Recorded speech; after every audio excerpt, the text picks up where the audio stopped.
This is the continuing story of Peyton Place.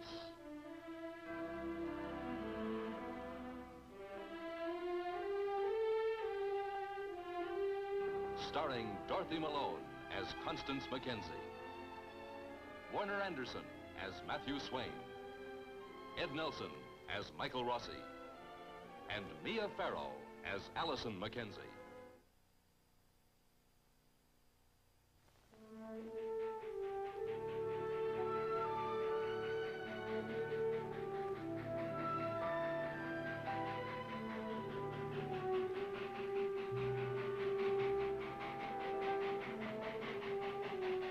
Every day, the 10:05 local crawls down the grade into Peyton Place to pick up freight, passengers, and mail. Today, one of its passengers will be old Eli Carson, a man who may be leaving Peyton Place forever. But neither Eli nor Allison Mackenzie, now on her way to say goodbye to him, know at this moment just how much of his life the old man may be leaving behind him. Good morning, Mr. Carson. Well, Allison, you're looking fresh as paint. Thank you. Well, how are you today? Very well, thank you. That's something for me to remember down in Florida. What pretty young ladies we have here in Peyton Place. I read in the Clarion you were leaving on the 10:05. Right, Elliot's just fixing to get me down to the depot. Aren't you excited? Swapping all our snow for that famous Florida sunshine. There's nothing very exciting about leaving home, Allison. I was just telling Dad that there's a lot he can teach those Florida fishermen. Oh, yeah. Uncle Matt will be waiting to publish a picture of you with your first big fat sailfish. My first, she says. I guess you'll be catching thousands of them. Well, I just stopped to say goodbye. That was nice of you, Allison. And to wish you a good trip. I appreciate it, believe me. Goodbye. Good luck. Thank you. Bye, Alice. Bye. Now, there's the thing that I'm going to miss most, the kindness, even from a youngster. She's a lovely young girl. Yes, very. Funny how life turns round. First part's all hello. I met your mother and you were born. Then, one day, the goodbyes. Your mother died. You went off to the Navy, then to prison. Well, this isn't that kind of a goodbye, Dad. Dr. Rossi says just a few months in Florida and you'll feel great. Doesn't have to be goodbye, not between us. Come with me, son. You know I can't, Dad. Why not? Your parole officer would give you permission. We could sell the chandlery, get a clean start. I have to stay here. To beat your head against a stone wall. To prove I'm not a murderer. Listen to me, son. Don't waste your life. One day you'll wake up and it'll be gone, wasted, with nothing to leave behind, like me. Dad, you've been a good man and a good father. That's a lot to leave behind. A man needs to know that life goes on. Children and grandchildren. It'd be nice to think that some part of me would go on living. Well, I'm part of you. And there it ends.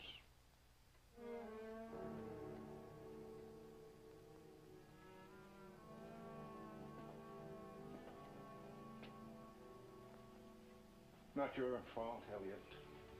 You tried. Things have been different. All likelihood I'd be a grandfather now. You are a grandfather. What do you say? Allison Mackenzie. Allison. Your granddaughter.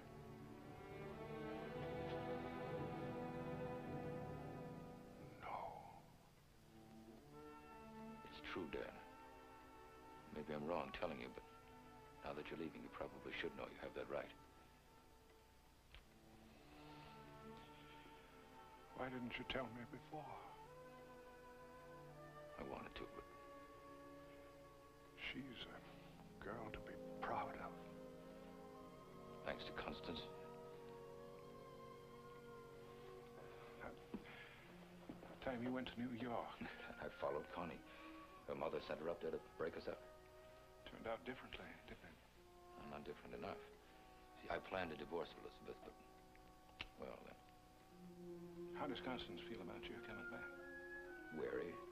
You two could still think about getting married, you know. That's all we ever hoped for years ago. We were so much in love, but Well, a lot happened after that. The most important thing that happened was Allison. You think I don't know that? That's another reason why I have to stay in Peyton Place. To tell her. To help her. Dad, we better be going.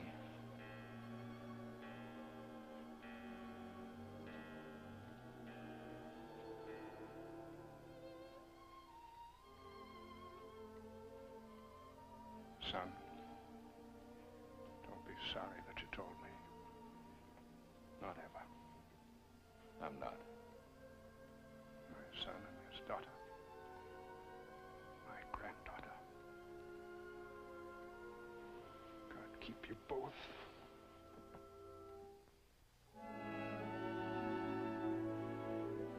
Oh, and if Lucy Frisbee comes in, here's her book, already wrapped. And put those in the window for me. Wait, Mother, I know you're in a hurry, but I have to let Paul Hanley know about New York. Oh, we'll talk about it later. There's nothing to talk about, really. All I have to do is tell the college you've given your consent. It's only a weekend drama trip to New York. But New York is... Every time I mention New York, you go into a sort of tailspin. I know, it seems that way. Why do you act as if New York is some sort of chamber of horrors or something? Look, we'll discuss it tonight when we have more time, hmm?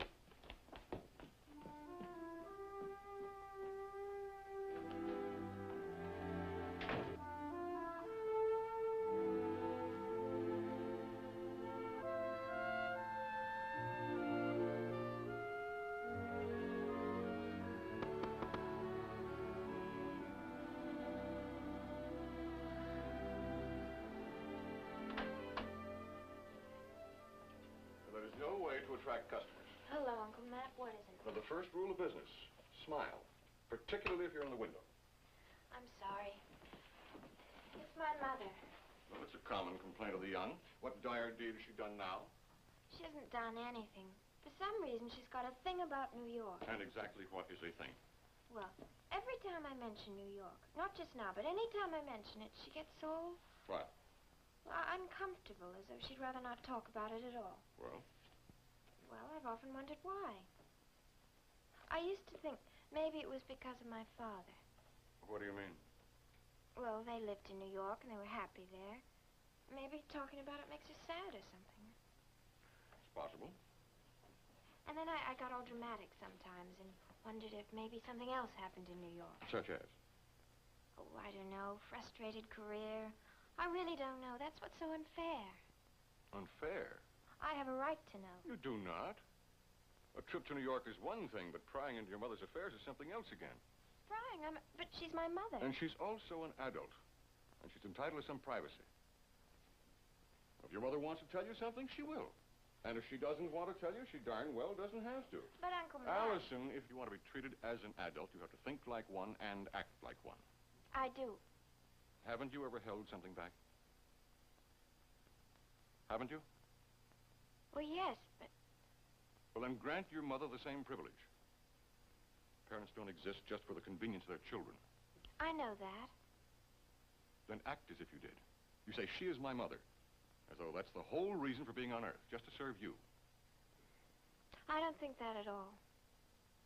Well, prove it. Grow up, Allison.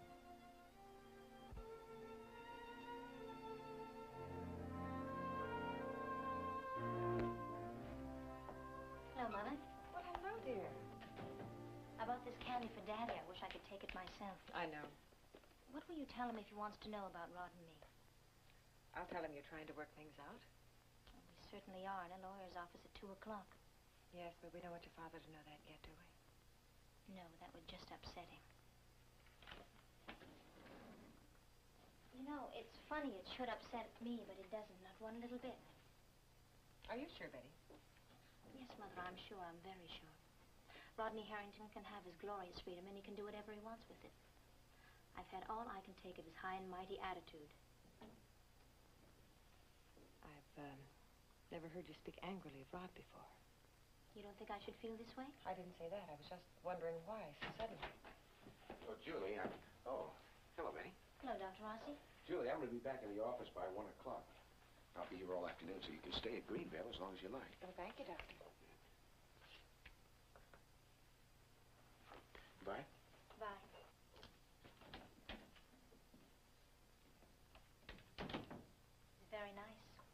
Yes, I enjoy working for him.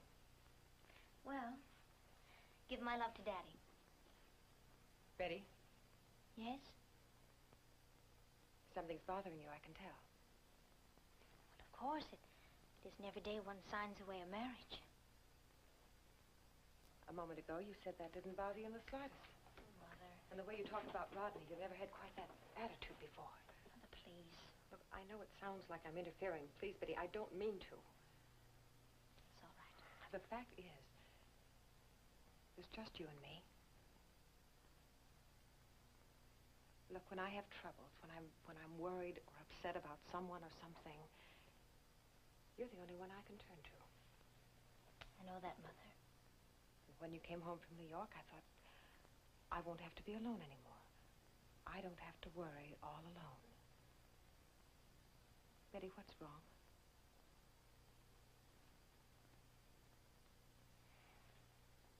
Mr. Harrington. Mr. Harrington?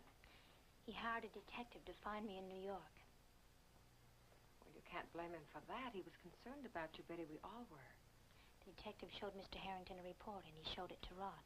Well, I don't understand. A report about what? About me. In New York, I stayed at Sharon Purcell's apartment. I told you that? Yes. Sharon didn't pay the rent, Mother. A man did, a married man. That's in the report, and there's more, a lot more. Go on. One night, Sharon got me a date. It wasn't a very nice date. He got angry when he saw I wasn't like Sharon, and he left. Out in the hall, he gave me some money. Why? To help me go home. He was being kind. There was an elevator boy who saw him give me the money.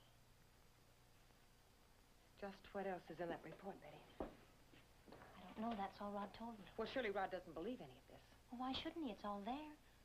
Mother, I know what really happened that night, just what I told you, but you take the cold facts, put them in black and white, and Mr. Harrington had exactly what he needed. Disgusting. Disgusting. You should have the report. Show it to his son. Betty, didn't you try to explain to Rod? No, what for? If he wants to believe it, let him. I don't really care what he believes anymore. I'm not sure if I care what anyone believes. Does that include me? I've always believed you, Betty. I still do. But that report, that bothers me very much. There's nothing we can do about it. Maybe there is.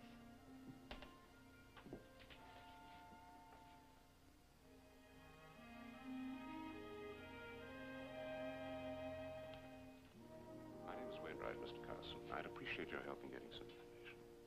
You're an attorney. I am. What kind of information? It concerns your trial for the murder of Elizabeth Carson. I've studied the transcript. The burden of your defense appears to have been your allegation that on the night of her death, your wife had a visitor, a man. It was more than an allegation. It was true. Yet, in your trial, you never succeeded in establishing that point. If I had, I'd never been convicted. Mr. Carson, do you have any idea who the man was? No. Do you? I'm sorry, I can't answer that. Thank you, Mr. Carson. Wait. Wait, you can't just walk in here and then walk right out again. You know something.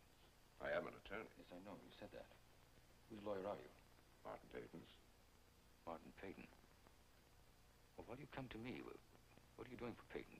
Catherine Harrington's will? The codicil? Leslie Harrington's trying to have it revoked? Right? Am I right? Mr. Carson, I'm sorry. I wish I could answer you, but You did, Mr. Wainwright. I haven't said anything. This is true. You haven't said anything, Mr. Wainwright, but you've told me a great deal. Mr. Carson, I wouldn't jump to any conclusions. Well, I know all about evidence, Mr. Wainwright. I'm an expert on evidence. I'll look before I leap. You can be sure I'll take a long, hard look. Excuse me, Mr. Carson.